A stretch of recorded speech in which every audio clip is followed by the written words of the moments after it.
अस्सलाम वालेकुम। आज का हमारा सब्जेक्ट है इंग्लिश और आज हम जिस पोएम के बारे में पढ़ेंगे वो है टाइगर फॉरएवर। ये हमारी नज़म है। आज हम इसके बारे में पढ़ेंगे टाइगर फॉरएवर। टाइगर्स हमेशा रहने चाहिए। इस पोएम को रीड करते हैं। May there always be tiger lord. ए खुदा, इस दुनिया में हमेशा टाइगर रहने चाहिए। इस पोएम में जो रस्किन बॉन्ड है वो ये कह रहे हैं, अल्लाह से दुआ कर रहे हैं कि ए खुदा, टाइगर हमेशा रहने चाहिए in the jungle and tall grass, जंगलों में और लंबी लंबी घासों में। May there tiger roar be here, और अल्लाह करे कि टाइगर्स की जो धाड़ है वो हमेशा सुनाई दे। मे हिज थंडर, और अल्लाह करे उनकी आवाज़ गरज के साथ पूरे जंगल में फैलती रहे। Be known in the land, वो बाखबर है, यानी कि इसमें टाइगर की बात हो रही है। टाइगर बाखबर है ज़मीन में। एट द फॉरेस्ट पूल, जंगलों के तालाबों में।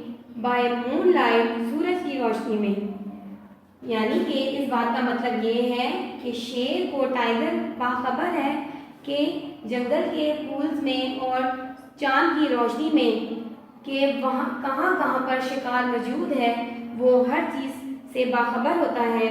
मे he drink and rise his head, Allah करे कि वो पानी पिए और अपने सर को ऊंचा रखे। स्केंटिंग द नाइट विंड, और वो रात की हवा में क्या करता है, सूंघता है शिकार को कि शिकार किधर है। तो क्या करता है वो, उसके सूंघने की इसकी वजह से वो अपने शिकार को बहुत आराम से जो है उसको पकड़ सकता है। May he crouch low in the grass, Allah करे कि वो घास पर अपनी जो घात लगा के बैठा होता है। पता है, हो सकता है कि जो टाइगर है वो ग्रास पर, घास के ऊपर बैठा हो, घात लगा के, जैसे शिकार के लिए दब के बैठे होते हैं ना, उस तरह वो बैठा हुआ हो। When the herdsman pass, और जब चरवाहा वहां से गुजरे। आपको पता है जो चरवाहा था उसके ऊपर भेड़ बकरियां होती हैं और वो घात लगा के बैठा होता है घास में, ताकि जो हेड्समैन है, चरवाहा है, वहां से गुजरे और जो शेर है उसके ऊपर हमला करके उसको पकड़ ले। And slumber in the dark caverns, और वो सोता है अंधेरों में। अंधेरों में वो क्यों सोता है, गारों में, अंधेरी गारों में क्यों सोता है। When the sun is high, जब सूरज की रोशनी तेज होती है, यानी सूरज आबोताब के साथ चमक रहा होता है। आपको पता है कि जो टाइगर्स होता है उसकी स्ट्रिप्स बनी होती हैं, ठीक है, वो रात के अंधेरे में नजर नहीं आती। जब उसमें शिकार करना होता है तो वो घास में छुप जाता है, लेकिन दिन की रोशनी में क्या होता है, उसकी स्ट्रिप वाज़ेह होती है। तो वो क्या करता है, रात के अंधेरे में चांद की रोशनी में वो शिकार करता है, और सुबह की रोशनी में जब सूरज आबोताब पर होता है तो वो क्या करता है, वो अंधेरी गारों में सो जाता है। May there always be tiger lord. Ruskin Bond कहता है कि या अल्लाह, अल्लाह करे इस दुनिया में टाइगर हमेशा कायम रहे। क्यों कायम रहे, इससे जो जंगली हयात है वो महफूज रहती है। क्योंकि जो इंसान होते हैं अगर वो वाइल्ड लाइफ को हंट करेंगे, उनका शिकार करेंगे, तो जंगली हयात ख़त्म हो जाती है। तो जो शेर होता है, वो टाइगर जो है वो खौफ की अलामत भी है। शेर के खौफ की वजह से जो इंसान होते हैं वो जंगल में नहीं जाते और इस तरह वाइल्ड लाइफ जो है वो महफूज रहती है। तो इसमें रस्किन बॉन्ड कहता है कि अल्लाह करे कि टाइगर्स हमेशा रहें जंगलों में, लंबी लंबी घासों में, उसकी हमेशा गरज कायम रहे, उसकी धाड़ कायम रहे, और वो अंधेरों में, सूरज की रोशनी में जो है अंधेरी गारों में सोए, और रात के अंधेरे में यानी कि चांद की रोशनी में अपने शिकार को दबोचे। और क्या करता है कि क्या कहते हैं, और वो अल्लाह ताला से ये दुआ करता है कि अल्लाह ताला कि टाइगर हमेशा इस दुनिया में कायम रहने चाहिए। ठीक है, तो हमारी कहानी में क्या का नाम था टाइगर फॉरएवर, और इसमें रस्किन बॉन्ड क्या कह रहा है कि टाइगर हमेशा कायम रहने चाहिए। ठीक है, अब हम इसके वर्ड्स मीनिंग यानी कि वर्ड्स सिनोनियम की तरफ बढ़ते हैं। वर्ड सिनोनियम कौन से हैं? सबसे पहले हमारा है वर्ड, सबसे पहला वर्ड है हमारा स्कैंटिंग यानी कि सूंघना, finding something by using the sense of smell, यानी कि कुछ अपने हिस की सूंघने की हिस की वजह से कोई चीज को स्मेल करके उसका शिकार करना। ठीक है, कुछ तलाश करना अपने सेंस ऑफ स्मेल की वजह से कि उसका शिकार किस जगह बैठा है। हेयर स्मेल का मतलब है चरवाहा। चरवाहा किसे कहते हैं? Care taker group of animal, यानी कि चरवाहा जो भेड़ बकरियों को चराता है उसको हम चरवाहा कहते हैं। स्टम्बर, स्टम्बर का क्या मतलब होता है? स्लीप, सोना। जैसे कि इस पोएम में टाइगर के बारे में बताया है कि वो जब सूरज की रोशनी, सूरज आबोताब पर होता है तो क्या होता है, जो टाइगर होता है वो गालों में सो जाता है और कब शिकार करता है? मून लाइट में, यानी कि रात के अंधेरे की रोशनी में। केवनर, केवनर्स क्या होते हैं? लार्ज केव यानी कि गार, बड़ी बड़ी गारें होती हैं, अंधेरी गारें, उसको हम कहते हैं केवर्स। अब हमारा है सेंट्रल आइडिया। इस कहानी का, पोएम का मरकजी ख्याल क्या है? नज़म का मरकजी ख्याल ये है, the poet of this Ruskin bond is a lover of animal. जो शायर है रस्किन बॉन्ड, उससे प्यार है जानवरों से, and want to save wild life, और वो क्या करना चाहता है? वो जंगली हयात को सेव करना चाहता है, महफूज करना चाहता है। किस तरह? अल्लाह ताला से दुआ करके कि अल्लाह ताला जो टाइगर है वो हमेशा कायम रहे, ताकि जंगली हयात हमेशा कायम रहे। ठीक है, उनको नुकसान ना पहुंचाया जा सके। This is the praying poem for tigers. ये जो पोएम है वो टाइगर्स के लिए दुआ की जाने वाली पोएम है, यानी कि टाइगर्स के लिए दुआ की जा रही है कि टाइगर्स हमेशा इस दुनिया में कायम रहे। The poet says that tiger must be there forever in this world. शायर कहता है कि टाइगर इस दुनिया में हमेशा रहने चाहिए। जैसा कि आपको पोएम पढ़ के ही सारी समझ आ चुकी होगी poem. There roar is rare, उसकी जो धाड़ है वो रेयर है, असली है। So they must not be killed, और उसको नहीं खत्म होना चाहिए। ठीक है, ये हमारा टाइगर फॉरएवर का कहानी का मरकजी ख्याल था। हमने डिफिकल्ट वर्ड्स के उर्दू और इंग्लिश मीनिंग सीखे। अब हम अपनी सेकंड पॉइंट की तरफ मूव करते हैं।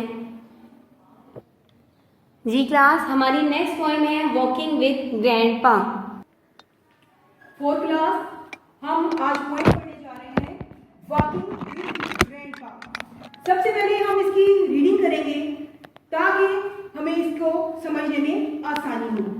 आई like to walk with grandpa, his steps are short like mine, he does not say now hurry up, he always takes his time.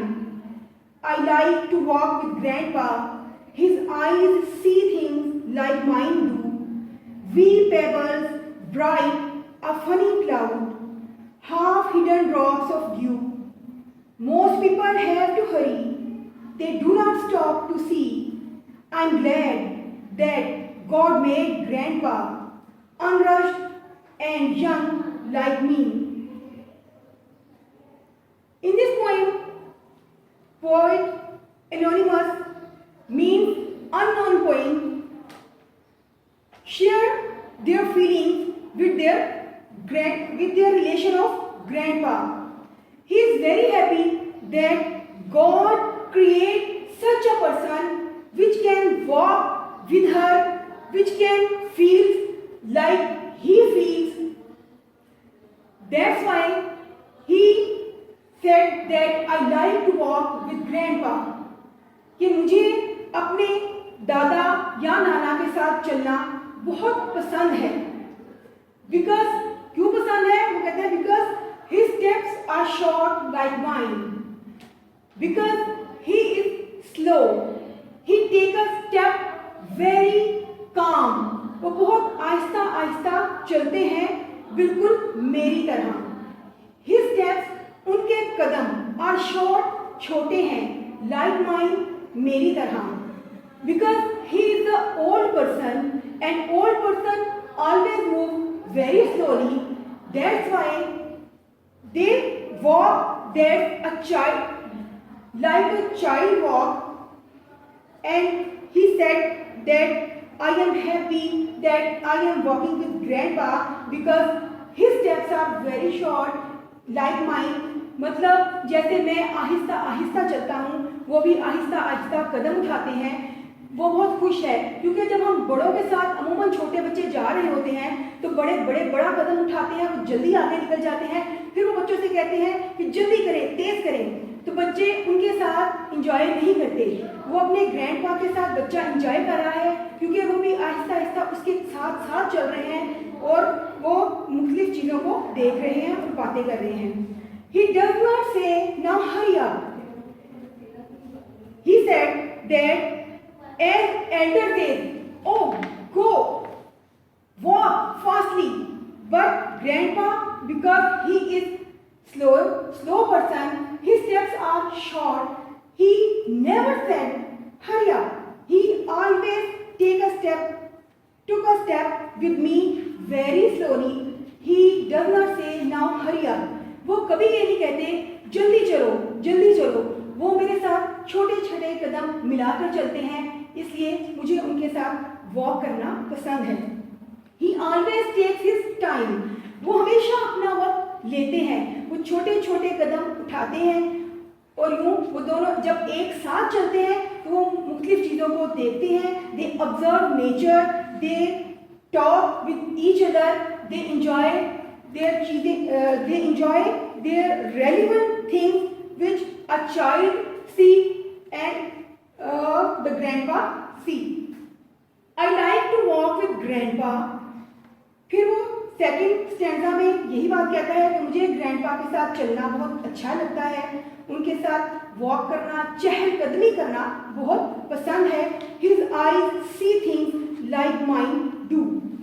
He said that whatever I walk, I observe nature because I am free. I have no worry about life. I am free. I observe nature and I see different things like weepables, funny clouds, and because my grandpa is old and he is also free, he has a lot of time, he also observes the nature. That's why I am very happy that whatever I see, what things I see, grandpa also see other that things. He मतलब वो कहता है बच्चा कि जो चीज़ें मैं देखता हूँ, जिन चीज़ों को मैं ऑब्जर्व करता हूँ, आहिस्ता आहिस्ता कदम उठाते हुए रास्ते में पड़ी हुई चीज़ें, इर्द गिर्द माहौल को जैसे मेरी आंखें देखती हैं, बिल्कुल इसी तरह मेरे दादा या नाना जो भी हैं वो भी उन्हीं चीज़ों को देखते हैं, उन्हीं को सोचते हैं, उन्हीं के बारे में बातें करते हैं, उन्हीं से महसूस होते हैं। क्योंकि जब इंसान बड़ा हो जाता है तो वो भी बिल्कुल बच्चों की तरह हो जाता है, उसकी जिम्मेदारियां कम हो जाती हैं, उसको नेचर को, चीज़ों को देखने के बारे में उसके पास टाइम बहुत ज़्यादा होता है, इसलिए वो बिल्कुल बच्चों की तरह रिएक्ट करता है, बच्चों की तरह चीज़ों को देखता है। और जो टाइम उसके पास बड़े होते हुए नहीं था, जिंदगी की मसरूफियात में कुदरत की खूबसूरतियों को देखने का उसके पास टाइम नहीं था, अब जब वो बूढ़ा हो जाता है तो उसके पास टाइम है, तो बिल्कुल बच्चों की तरह चीज़ों को ऑब्जर्व करता है, उनको देखता है और नेचर से खुश होता है। तो ये बच्चा कहता है that's why I like to walk with grandpa, he sees things like mine do. जैसे मेरी चीज़ों को देखती हैं, ऐसे ही वो भी उन्हीं चीज़ों को ऑब्जर्व करते हैं, देखते हैं। वी-पेबल्स होता है वो छोटे छोटे से रास्ते, तंग से रास्ते जहाँ पर पत्थर पड़े होते हैं। वी-पेबल्स ब्राइट, चमकते हुए, रास्तों में, तंग रास्तों में पड़े हुए पत्थर।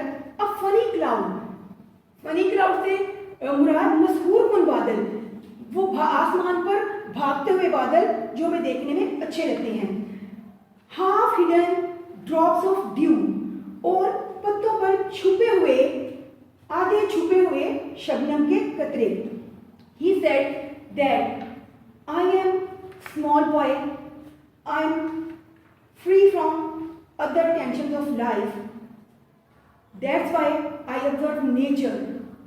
And same grandpa also observed the nature, such as wee pebbles, bright, चमकते हुए रास्ते में पड़े हुए वो पत्थर।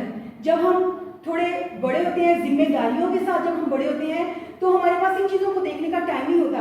हमें अपने काम करने होते हैं, हम नेचर के बारे में नहीं देखते, हम रास्तों से गुजर जाते हैं, हम रास्तों को देखते नहीं, सोचते नहीं, उनकी खूबसूरती को नहीं देखते। तो वो कहता है कि ग्रैंडपा वो चीज़ें देखते हैं जैसे मैं देख रहा हूँ रास्ते में से चलते हुए उन चमकीले पत्थरों को जो उस रास्ते पर पड़े हुए हैं, और आसमान पर फनी क्लाउड्स को। फनी क्लाउड जो जिनको देख के खुशी होती है, जब बादल एक दूसरे के पीछे भाग रहे होते हैं, वो हमें मशहूर गुण लगते हैं, खूबसूरत लगते हैं। He said that these things I observe and my grandpa also. Half hidden drops of dew. हम अमूमन जब हम जिम्मेदारियां हमारे ऊपर होती हैं, तो हम जिंदगी को इस तरह से बरत रहे होते हैं कि हम अपने सिर्फ काम कर रहे होते हैं। जब हम छोटे होते हैं या जब हम बूढ़े हो जाते हैं, क्योंकि हमारे पास फारिग टाइम होता है, तो हम देखते हैं दरख्तों को, पत्तों को, उन पे बैठे परिंदों को। इसी तरह से ये देखते हैं वहां पर पत्तों पर पड़े हुए, छुपे हुए वो शबनम के कतरे जो आधे छुपे हुए हैं और नजर आ रहे हैं।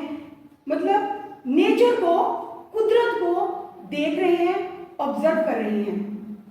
Most people have to worry, हमारा 3 स्टैंड का है। Most people have to worry, they do not stop to see.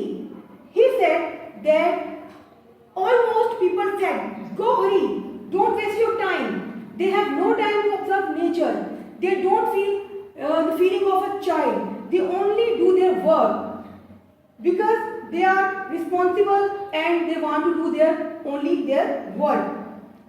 They focus only their work. They don't observe the nature. And they said, don't stop. And go Hari.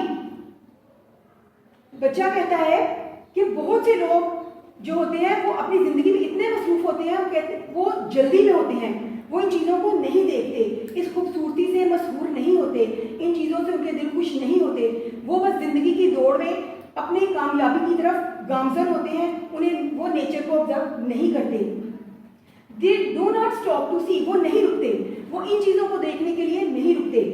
I'm glad that God made Grandpa. He said, I'm very thankful to God because He created such a person from I walk with, and that is my Grandpa, unrushed and young like me. Unrushed means यहाँ पर है उसकी तरह से धीमे धीमे चलने वाले, आहिस्ता आहिस्ता कदम उठाने वाले, स्लो आहिस्ता रफ्तार में चलने वाले। एंड यंग का मतलब है जिस तरह, चूंकि हम अमूमन ये सुनते हैं कि बूढ़े भी, जब इंसान बूढ़ा हो जाता है तो वो बच्चा बन जाता है, तो वो कहता है यंग, नो, यंग से कहता है नो उम्र लाइक मी, मेरी तरह ही नो उम्र छोटे से बच्चे। चूंकि बुजुर्ग जब हम इंसान बूढ़ा हो जाता है तो वो बिल्कुल बच्चों की तरह बिहेव करना शुरू कर देता है, बच्चों की तरह चीज़ों को सोचता है, उन्हीं की तरह चीज़ों को बरतना शुरू कर देता है। तो इसलिए उस कॉन्सेप्ट को लेकर उसके पस मंजर में वो कहता है कि वो अनरश्ड है, स्लो है, मेरे साथ कदम से कदम मिलाकर चलते हैं, एंड यंग लाइक मी, और मेरी तरह नौजवान है, नो उम्र है, अपनी इब्तदाई स्टेज पर है, क्योंकि वो बूढ़े हो गए हैं, वो दोबारा से बच्चे बनते हैं। And he is very thankful to God because he has a person which is my grandpa that can observe like me, he can see like me, he can feel like me, he can thought like me. I am very glad that I have such a person like grandpa. जी for class, आपने walking with grandpa की poem के बारे में पढ़ा कि walking with grandpa यानी कि अपने दादा अबू या नाना अबू के साथ चलना हमें कैसा लगता है और हम क्या फील करते हैं और उन दोनों में क्या सिमिलैरिटीज़ होती हैं। जिसकी वजह से वो एक दूसरे के साथ चलना इंजॉय करते हैं। अब हम अपने वर्ड सिनोनियम को देखते हैं, जिसमें हमारा फर्स्ट वर्ड है we. A short distance, a short distance यानी कि छोटा, फास्टा। पीबल्स जो हमने किसी पॉइंट में पढ़ा है, अ स्मॉल राउंडिश स्टोन, जो कि हमारे रास्तों में, छोटे छोटे रास्तों में या हम अपने गार्डन्स में जाते हैं, वहाँ पे छोटे छोटे स्टोन, चमकीले स्टोन होते हैं, उनको कहते हैं छोटे गोल पत्थर। हरी, आपको पता है आजकल के दौर में हर किसी को जल्दी है, जो लोग जल्दी जल्दी काम करते हैं और क्या करते हैं, जल्दी जल्दी में नेचर, जो हमारी नेचर है उसकी खूबसूरती को, ब्यूटी को देखना, जल्दी जल्दी में कामों में, जिंदगी की मसरूफियत में हर चीज़ को भूल जाते हैं। तो हरी का मतलब है यहाँ पे मूव क्विकली, जल्दी चलना, ठीक है। ग्लैड, ग्लैड का मतलब है हैप्पी, ये तो सबको पता होगा कि ग्लैड का मतलब होता है हैप्पी, खुश। Unrush, not move forward with haste, यानी कि वो आगे जल्दी से फॉरवर्ड नहीं होते, मतलब के धकेलना। अब हम अपनी इस पोएम का सेंटर आइडिया पढ़ेंगे, यानी कि मरकजी ख्याल हमारी नज़म का क्या है। This is poem about the close relationship between the grandparents and their grandchildren. ये पोएम हमें ग्रैंड पेरेंट्स यानी कि हमारे दादा अबू और उनके बच्चों के दरमियान, यानी कि ग्रैंड चिल्ड्रन के दरमियान रिलेशन को बयान कर रहे हैं। द पोएट शायद इसमें ये बयान करना चाहता है कि जो बच्चे हैं और जो बूढ़े हैं वो उनमें क्या क्या सिमिलैरिटीज होती हैं। बूढ़े बच्चे हमेशा आप अपने दादा अबू या दादी अम्मी के पास जाना पसंद करते हैं, उनसे कहानियाँ सुनना पसंद करते हैं, और जो ओल्ड एज पीपल होते हैं जैसे दादा अबू या दादी अम्मी, नानी अम्मी, ये सब जो हैं बच्चों के साथ खेलते हैं, उनके साथ बातें करते हैं, तो इनमें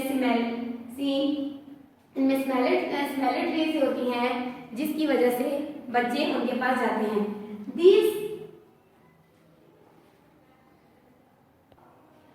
These similarities develop good relationship between them. इस तरह की सिमिलैरिटीज रिलेशन यानी कि एक ताल्लुक कायम करती हैं, अच्छा ताल्लुक कायम करती हैं दोनों के दरमियान में, यानी कि ग्रैंड पेरेंट्स और ग्रैंड चिल्ड्रन के दरमियान में। Our children enjoy to walk with grandpa. और इस नज़र में जैसे कि बच्चे को अपने दादा अबू के साथ वॉक करना पसंद आ रहा है, और they both unrushed, वो एक साथ चलते हैं, and enjoy the beauty of nature, और नेचर की ब्यूटी से लुत्फ अंदोज होते हैं। ठीक है, आपने देखा कि इस कहानी का मरकजी ख्याल क्या था कि बच्चा जो है ग्रैंड पेरेंट्स के साथ किस तरह अपने रिलेशन में खुश है, और वो दोनों एक साथ वॉक करते हैं, बातें करते हैं, चलते हैं। इस तरह की सिमिलैरिटीज उन दोनों के दरमियान में रिलेशन को, गुड रिलेशनशिप डेवलप करती है, और इस तरह से वो इंजॉय करते हैं नेचर की ब्यूटी को। ठीक है, आज के लेसन में हमने पढ़ा टाइगर फॉर एवर, यानी कि जो शेर हैं, जो टाइगर्स हैं, वो हमेशा इस दुनिया में कायम रहने चाहिए, और वो रस्किन बॉन्ड जो है अल्लाह ताला से दुआ करता है कि या अल्लाह जो शेर हैं वो इस दुनिया में हमेशा कायम रहें, उनकी गरज चमक और उनकी धाड़ हमेशा कायम रहे, और वो हमेशा इसी तरह घास पर धाक लगा के बैठे रहें, और जो है चरवाहा जो उनके पास भेड़ियाँ होती हैं उनको हमला करते रहें, और अपनी ज़िंदगी का जो सर्कल है वो चलाते रहें। ठीक है, वो दुआ करता है कि अल्लाह ताला टाइगर्स को हमेशा रहना चाहिए। क्यों रहना चाहिए टाइगर्स को हमेशा? ताकि जंगली हयात महफूज हो सके। तो आपको मैंने कहानी में भी बताया था, पोएम में बताया था कि जो शेर है वो एक खौफ की अलामत भी समझा जाता है, किस लिए? To save for wild life. ठीक है, फिर हमने टाइगर फॉर एवर के कुछ वर्ड सिनोनिम्स किए, फिर उसका सेंट्रल आइडिया देखा, और फिर हमने वॉकिंग विद ग्रैंडपा यानी कि अपने दादा अबू के साथ वॉक करना कैसा लगता है, उनके साथ वक्त गुजारना कैसा लगता है, हमने इसके बारे में पढ़ा। वर्ड सिनोनिम्स पढ़े। उम्मीद है आपको ये सब चीज़ें अच्छी तरह समझ में आ गई होंगी। Thank you. अल्लाह हाफिज़।